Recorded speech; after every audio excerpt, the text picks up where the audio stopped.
హిమాలయాలు ఈ పేరు వినగానే మనస్సులో వచ్చే తొలి ఆలోచన మహాశివుడు, తరువాత గుర్తొచ్చేది పార్వతీమాత, తరువాత మునులు ఋషులు ఇక్కడే చేసిన తపస్సు.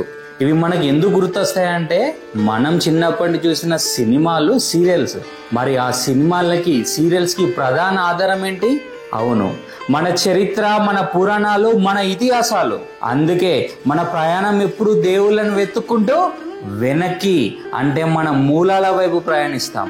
మనం దేవుడి గురించి డిబేట్ చేయాలన్నా పురాణాలు, ఇతిహాసాలనే రిఫరెన్స్ గా తీసుకుంటాం. ఈ పురాణాలు, ఇతిహాసాల ప్రకారం మహాశివుడు కైలాస పర్వతం మీద ఉంది. మరి మహాశివుడు కైలాస పర్వతం మీద ఉంటే పార్వతీమాత ఎక్కడుంది? నందాదేవి పర్వతం మీదనా? పార్వతీమాత పేరు మీదుగానే పర్వతం అనే పేరు వచ్చిందా? పార్వతీమాతకి ఏదైనా సపరేట్ పర్వతం ఉందా? అది నందాదేవి పర్వతమా? నందాదేవి అది ఒక పర్వతం మాత్రమే కాదు, అది పార్వతీదేవి స్వరూపం. స్కంద పురాణం చెప్తుంది హిమాలయాల్లో అత్యంత పవిత్రమైన స్థలాల్లో ఒకటి నందాదేవి అని. ఇక్కడే దేవి పార్వతి తన తపస్సు ద్వారా మహాదేవుణ్ణి పొందిందని శాస్త్రాలు చెప్తున్నాయి. అందుకే ఈ శిఖరం పట్ల భక్తుల భావం వేరు. నందాదేవి అంటే పార్వతీమాత. ఈ పేరు వినగానే ప్రతిధ్వనించే భావం ఒక్కటే, దేవి శక్తి. పూర్వం ఒక బ్రహ్మ రాక్షసుడు ఉండేవాడు, చాలా శక్తివంతమైన రాక్షసుడు, ప్రజల్ని ఘోరంగా పట్టి పీడించేవాడు. ఒక రోజు ఆ రాక్షసుడు తపస్సు చేయడానికి హిమాలయాలకు వచ్చిండు. ఇంకా చాలు, మాకు తెలుసు నువ్వేం చెప్తావో, మనం కొత్తగా చెప్పడానికి ట్రై చేయి. హాయ్, హలో ఎవరీవన్, నేను మీ Harish Kotani. Welcome to Harish Kota's Devi Navaratri special. మా దుర్గామాత నవరాత్రి ఉత్సవాల సందర్భంగా అమ్మవారు ఉన్నారు అని నిరూపించే నందాదేవి పర్వత రహస్యాలను మీ ముందుకు తీసుకొచ్చాను. మీరు ఈ వీడియోని ఎక్కడ కూడా స్కిప్ చేయకుండా లాస్ట్ వరకు చూడండి. సరికొత్త డివైన్ జర్నీకి స్వాగతం, సుస్వాగతం. నేను మీ హరీష్ కోటాని. మా ఛానల్ ఇంకా సబ్స్క్రైబ్ చేసుకోకపోతే మీరు వెంటనే సబ్స్క్రైబ్ చేసుకోండి. మొత్తం హిమాలయ పర్వత శృంఖలాలు 2400 కిలోమీటర్ల మేర విస్తరించింది. అందులో వేలాది పర్వతాలని, అందులో వందలాది పర్వతాలను మనుషులు అధిరోహించారు, ఎవరెస్ట్ నుండి అన్నపూర్ణ వరకు. కానీ మొత్తం హిమాలయాల్లో రెండు శిఖరాలు చాలా చాలా స్పెషల్ శిఖరాలు. ఒకటి మౌంట్ కైలాష్ అయితే, రెండు నందాదేవి. మౌంట్ కైలాష్ని ఎవరు అధిరోహించకుండా చైనా ప్రభుత్వం బ్యాన్ చేసింది. అదే విధంగా నందాదేవిని కూడా ఎవరు అధిరోహించకుండా భారత ప్రభుత్వం బ్యాన్ చేసింది. దైవ భూమి అని పిలువబడే ఉత్తరాఖండ్ రాష్ట్రంలో ఉన్న హిమాలయ పర్వత శ్రేణిలో గర్వాలని ఒక వ్యాలీ ఉంది. ఈ వ్యాలీలో ఉంటది నందాదేవి పర్వతం. భారతదేశంలోనే అత్యంత ఎత్తైన పర్వతం నందాదేవి. 7816 మీటర్లు ఎత్తుంటది. ఎవరెస్ట్ కనుకోక ముందుకు ప్రపంచం మొత్తం నందాదేవి అన్నిటికంటే హైయెస్ట్ పీక్ అని నమ్మేవాళ్ళు. హిమాలయాల గుండెల్లో నిలిచిన శిఖరం నందాదేవి. నందాదేవి బయోస్పియర్ రీజియన్ లో కొన్ని శతాబ్దాల కాలం నుండి నివసిస్తున్న భోటియా తెగలకు ఇదొక పర్వతం కాదు, తమ కూతురు. వారు గర్వంగా చెప్తారు, నందా మా బేటీ, ఏ హమారి బేటీ, అవర్ డాటర్ ఆఫ్ హిమాలయాస్. మా రక్షకురాలు, మమ్మల్ని ఎల్లప్పుడూ ప్రకృతి విపత్తుల నుండి కాపాడుతుంది. వాళ్ళ జీవితంలో సంతోషమైన, వర్షమైన, పంటలైనా, పశువులైనా అన్నీ ఆమె కృపనే నమ్ముతారు. కానీ అదే సమయంలో ఆమె కోపం భయంకరం, ఆమె దగ్గర అహంకారం, స్వార్థం అపవిత్రం. భోటియా తెగ ప్రజలు ప్రతి 12 సంవత్సరాలకు ఒకసారి అమ్మవారిని పెళ్లి కూతురుగా ముస్తాబు చేసి, పెళ్లి చేసి నందాదేవి రాజ్ ఝాట్ యాత్రను జరిపిస్తారు. ఈ యాత్రలో భాగంగా నందాదేవిని పుట్టింటి నుండి హోంకుండ్ వరకు తీసుకెళ్లి అక్కడ మహాశివునికి అప్పగింతలు చేసి వెనక్కి కూడా తిరిగి చూడకుండా వచ్చేస్తారు. నందాదేవి పర్వతం పార్వతీమాత ఆ మహాశివుడు కలుసుకునే ప్రదేశం. ఇతరులకు ప్రవేశం నిషేధం, ఎవరు డిస్టర్బ్ చేయకూడదు. కానీ ఎవడైనా అమ్మవారి అనుమతి లేకుండా అవమానకరంగా లోపల అడుగు పెడితే తుఫాను రూపంలో ఆమె కోపం వస్తుందని, శిక్ష తప్పదని నమ్ముతారు, ప్రళయం వస్తుందని భావిస్తారు. ఇదే వారి విశ్వాసం. ఆమెను జయించాలని కాదు, ఆమెను గౌరవించడం నిజమైన భక్తి అని బలంగా నమ్ముతారు. యుఎస్ఏకి చెందిన జోరోరో మన్రో అని ఒక హాలీవుడ్ యాక్టర్ ఉంది. ఈమె పేరు చెప్తే ఎవరు గుర్తుపట్టరు, కానీ స్ట్రోమ్ అంటే మాత్రం గుర్తుపడతారు. ఎందుకంటే ఈ స్ట్రోమ్ అనే క్యారెక్టర్ ఎక్స్మెన్ అనే సినిమాలో చేసింది. ఎక్స్మెన్ ఒక హాలీవుడ్ సైన్స్ ఫిక్షన్ మూవీ. ఈ హాలీవుడ్ సైన్స్ ఫిక్షన్ మూవీలో ఈమెకున్న క్యారెక్టర్ కి ఎంత ఇంపార్టెన్స్ ఉంటదంటే, ఈమె గనక కోపం వస్తే ప్రపంచంతో సంబంధం లేకుండా ఈమె ఎక్కడైతే ఉంటుందో అక్కడ కంప్లీట్ గా వెదర్ చేంజ్ అయిపోతుంది. సడన్ గా తుఫాన్లు వస్తాయి, టోర్నడోలు వస్తాయి, పిడుగులు పడతాయి. అక్కడ ఈమెకు నచ్చని వాళ్ళు, గుండగాళ్ళు, విలన్స్ ఎవరైతే ఉంటారో వాళ్ళు చెల్లా చెదరైపోతారు. ఈమెకి ఇంత శక్తి ఎలా వచ్చింది? ఏమున్నది, సైన్స్ ఫిక్షన్ మూవీ, ఏదో జెనెటికల్ మ్యుటేషన్ అయి ఉంటది, లేదా సినిమా స్టార్టింగ్ ఏదో కలర్ ఇంజెక్షన్ పడి ఉంటాయి. ఈ క్యారెక్టర్ ని ఎక్కడికి వెళ్ళి తీసుకున్నారు? ఈ క్యారెక్టర్ ని తీసుకున్నది నందాదేవి దగ్గరికి వెళ్ళి తీసుకున్నారు. నందాదేవి క్యారెక్టరైజేషన్, నందాదేవిలో ప్రపంచానితో సంబంధం లేకుండా అకస్మాత్తుగా తుఫాన్లు, అకస్మాత్తుగా టోర్నడోలు, అకస్మాత్తుగా పిడుగులు పడతాయి. ప్రపంచంలో ఎత్తైన పర్వతాలు, ప్రమాదకరమైన పర్వతాలు చాలా ఉన్నాయి. నేను ఇంతకుముందుకు ఒక వీడియోలో చెప్పాను, నేపాల్లో ఉన్న అన్నపూర్ణ అనే పర్వతం చాలా ప్రమాదకరమైన పర్వతం. దాన్ని సబ్మిట్ చేయడానికి వెళ్ళిన వాళ్ళలో చాలా మంది చనిపోతారు. అయినా కానీ సబ్మిట్ అనేది జరుగుతుంది. అమ్మవారి పేర్ల మీద ఉన్న పర్వతాలను సరదాగా అధిరోహించద్దు అంటే వీళ్ళకి అర్థం కాదు. కానీ నందాదేవి పర్వతం ప్రత్యేకత వేరు. చాలా శక్తివంతమైన పర్వతం. ప్రపంచంలో ఎక్కడ కూడా ఇటువంటి పర్వతం లేదు, ఇటువంటి శక్తి ఉన్న పర్వతం లేదు. అకస్మాత్తుగా ఎవరైనా వెళ్తే మాత్రం అక్కడ ఒక తుఫాన్ లాగా వస్తుంది. చాలా మంది చనిపోయిన కూడా ఈ తుఫాన్ తాకి తట్టుకోలేక. ఇక్కడ వచ్చిన తుఫాన్ మళ్ళీ పక్కన ఉండదు, అక్కడ మాత్రమే తుఫాన్ ఉంటుంది, అక్కడ మాత్రమే పిడుగులు పడితే, అక్కడ మాత్రమే టోర్నడోలు వస్తాయి.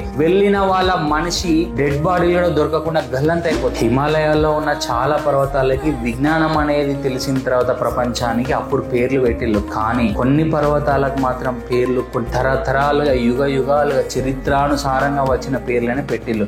అందులో నందాదేవి ఒకటి. ప్రపంచ వింత ఏంటంటే నందాదేవి చుట్టూ ఒక ఫోర్ట్రెస్ వాల్ లాగా ఉంటది. అంటే ఒక కోట లాగా చుట్టూ ఒక రక్షణ కవచం. 6000 నుండి 7000 ఎత్తున్న కొన్ని పర్వతాలు చుట్టూతా నందాదేవిని రక్షిస్తూ ఉంటాయి. ఇలాంటి నేచురల్ ఫోర్ట్రెస్, ఇట్లాంటి నేచురల్ కోట, ఇట్లాంటి నేచురల్ ఏర్పడిన రింగ్ ప్రపంచంలో నందాదేవి పర్వతానికి తప్ప ఇంకెక్కడ లేదు. హిమాలయాల్లోనే కాదు, ప్రపంచంలో ఏ పర్వతానికి కూడా లేదు. ఇది ఒక ప్రపంచ వింత.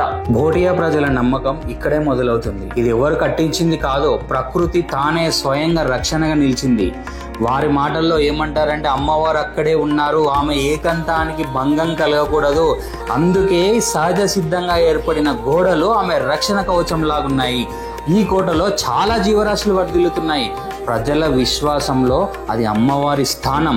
అంతర్గత కోటను గౌరవంగా నందాదేవి ఇన్నర్ రింగ్ అని పిలుస్తారు. నందాదేవి ఇన్నర్ రింగ్ గురించి తెలుసుకున్న చాలా మంది పరిశోధకులు నందాదేవిని రీచ్ అవ్వడానికి చాలా ట్రై చేశారు, కానీ ఎవ్వరు కూడా సఫలం కాలేదు. కొంతమంది అక్కడ ఏదో విలువైన మూలికలు ఉన్నాయి వాటిని సాధించుకోవాలని, కొంతమంది అక్కడ ఏదో దివ్య శక్తులు ఉన్నాయి వాటిని సాధించుకోవాలని, కొంతమంది అక్కడ సాక్షాత్ అమ్మవారు ఉన్నారు, అమ్మవారి దగ్గరికి వెళ్ళాలని చెప్పేసి కొందరు సాధువులు, మునులు మూలికల కోసం చాలా మంది ప్రయత్నాలు చేసారు, విశ్వ ప్రయత్నాలు చేశారు, కానీ ఎవరు కూడా నందాదేవి ఇన్నర్ రింగ్ ను చేరుకోలేకపోయింది. నందాదేవి మాత్రం హుందాగా ఒక 100 నుండి 150 కిలోమీటర్ల దూరం వరకు కనిపిస్తుంది, కానీ ఏ నర మానవుడు కూడా అక్కడికి చేరుకోలేకపోయాడు. శత్రు దుర్భేద్యం అంటారు కదా, అట్లా నర మానవ దుర్భేద్యంగా ఆ చుట్టుపక్కల ఉన్న కోట ఎవ్వరు కూడా ఇన్నర్ రింగ్ వరకు చేరుకున్న దాఖలాలు లేవు. 1930 సంవత్సరం వరకు. 1930 కంటే ముందు శతాబ్ద కాలంగా చాలా మంది చేరుకోవాలన్న తపనతోటి వెళ్ళడం, అక్కడ పోగానే రూట్ కన్ఫ్యూజ్ కావడం, అదొక పద్మ వ్యూహంలో చిక్కుకోవడం, తీసుకెళ్లిన ఫుడ్ అయిపోవడం, కొంతమంది ఓపిక లేక వెనక్కి రావడం, కొంతమంది దారి తప్పిపోయి అక్కడక్కడే తిరిగి ఉండిపోవడం, కొంతమంది లోపల గల్లంత అయిపోవడం, చాలా మంది మరణాలు నమోదైనాయి. చాలా మంది గల్లంత అయిపోయారు. పోయిన వాళ్ళలో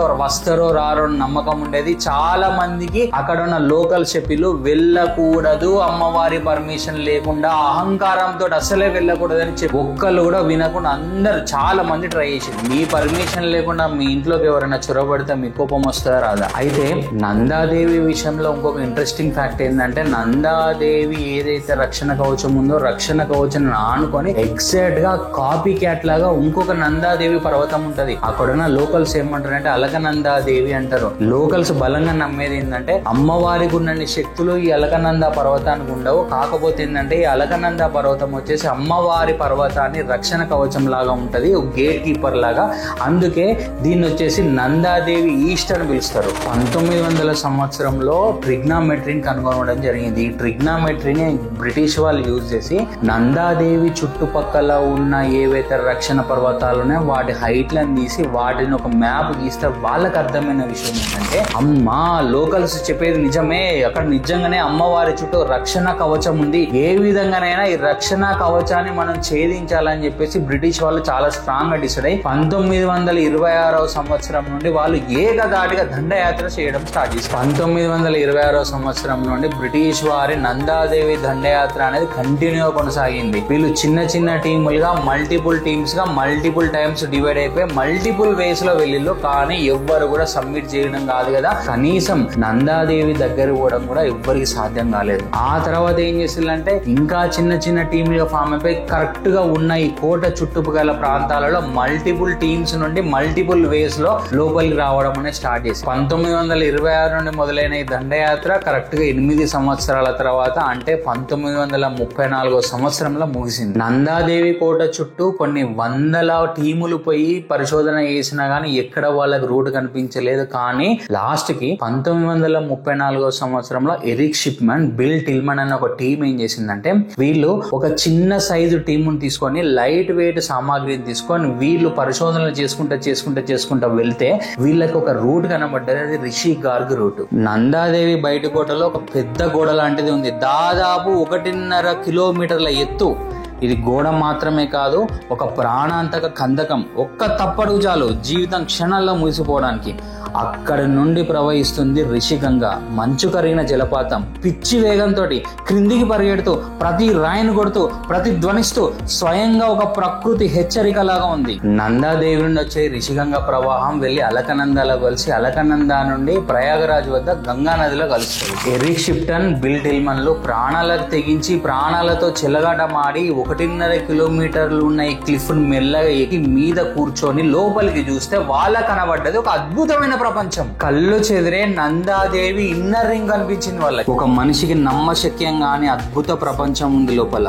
విచిత్రమైన భావన, ఏదో దివ్యానుభూతి గాలిలో నిండిపోయినట్లు. శతాబ్దాలుగా నర మానవుడు అడుగు పెట్టని ఈ ప్రదేశం, చుట్టూ జలపాతాలు, మంచు పొరలు, అంతరించిపోతున్న జీవరాశుల ఆశ్రయం. ఇక్కడ సంచరిస్తున్నది snow leopard, Himalayan monal, blue sheep, కస్తూరి జింక. ప్రతి అడుగు జీవ వైవిధ్య రహస్యాలతో నిండినది. అక్కడ కనిపించింది బ్రహ్మకమలం, హిమాలయాల పవిత్ర పుష్పం, దేవతల పాదాలకు అర్పించే పుష్పం. లోపల అంతా మూసుకొని పోయిన గోడల వలన సూర్యోదయం, సూర్యాస్తమయ సమయాలలో లోపల పడ్డ కిరణాలు మంచు స్ఫటికాలపై ప్రతిబింబించి ఒక మాయా ప్రపంచం లాగా మెరవడమే కాకుండా స్వర్గం అంటే ఇదేనా, దేవతలు నివసించే ప్రదేశం అంటే ఇలాగే ఉంటుందా అనే భావన. ఆ కాంతుల మధ్యలో నందాదేవి శిఖరం ఒక దివ్య కాంతి మండపం లాగా వెలుగుతుంది. అది చూసి దివ్యానుభూతికి లోనైన ఎరిక్ షిప్టన్ తీసుకున్న సామాన్లని పక్కన పడేసి వెంటనే ఒక డైరీ తీసి ఆ డైరీలో ఏం రాసుకున్నాడంటే, it was as if a gateway open to another world. We had entered the veritable fortress of the gods. వెంటనే ఎరిక్ షిప్టన్, బిల్ టిల్మన్ టీము లోపలికి వెళ్లకుండా మళ్ళీ వెంటనే వెనక్కి వచ్చేసిళ్ళు. వీళ్ళు కనిపెట్టిన రూటు లోపల చూసిన అద్భుత ప్రపంచం బ్రిటిష్ మౌంటైనియర్ అనే సర్కిల్ లో ఒక సంచలనమైన వార్త అయింది. ఎక్కడ చూసినా ఈ వార్తల గురించే మొత్తం మాట్లాడుకోవడం. ఈ ట్రైబల్స్ నమ్మకాలను తలకిందులుగా చేస్తూ పెద్ద పెద్ద ఋషులకు మునులకు సాధ్యం కానిది వీళ్ళకి సాధ్యమైందని చెప్పేసి చాలా మంది కంగు తిన్నారు, చాలా మంది ఆశ్చర్యచకితులయ్యారు. లోపల ఒక అద్భుత ప్రపంచం ఉందని తెలుసు, కానీ అది అంత అద్భుతంగా ఉంటుందని చెప్పేసి ఎవరికి తెలియదు.